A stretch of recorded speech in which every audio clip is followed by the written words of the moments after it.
100 subscribers, oh yeah.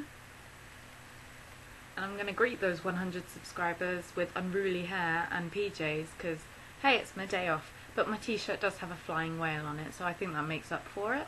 So I'm going to be chatting about women's spaces. Specifically defined, women's spaces are nothing new. Bingo halls and brownie dens are dominated by women and no one seems to flinch at those. But these spaces are often belittled and marginalised to the point where even the physical space that we as women take up is open for public scrutiny. And then when you start to bring politics into it is when the criticisms really start to get agitated. When access is denied to people who are so accustomed to privilege, it's obviously going to cause a little bit of indignation. The best analogy that I've heard is it's like a child playing with a toy box, and then the moment that you take away one toy from them, that toy instantly and disproportionately becomes the most important and precious thing in the world to them. And they feel that it's unfair that that privilege has been taken away from them, even though they've got lots of others to play with. So some people will feel as though every attempt to put some decision-making power back into the hands of women through women's caucuses or affirmative action is like a loss of territory, which I think is why the feminist movement is met with such disdain. Despite the hate, or maybe because of it, I think the women's only spaces are fundamental to any kind of feminist movement. Primarily, women's only spaces offer women a chance to carve out a strategy for the women's movement.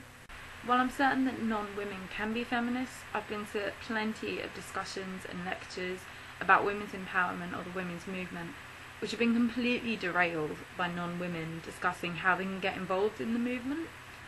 And I'm not being funny, but when I go to a women's empowerment group or a women's interest group discussion, I don't want to be the one who's marginalised. Like, I'd prefer if no one was marginalised, but I want to be in a safe space where I feel that I can put forward my point of view without getting completely dominated by male voices.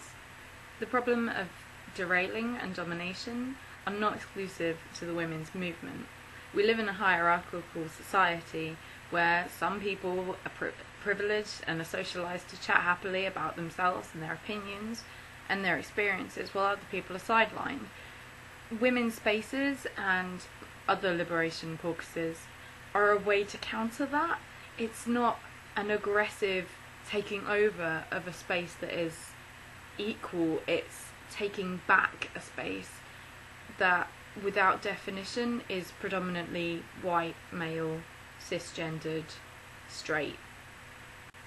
Women are mostly socialised to, instead of being assertive, be self-deprecating and overly critical when proposing solutions or ideas. And the women who do speak up are often called bitches or shrews, or are sometimes literally shouted down. Women's caucuses therefore create a safe space where a lot more women feel comfortable and capable of experimenting with ideas and suggesting proposals for wider forms of activism, which can then be implemented later in mixed gender discussions. Frankly, I think they're bloody brilliant. And now I'm going to spend the rest of the night thinking about who I'd invite to my dream women's caucus and what refreshments I'd give them.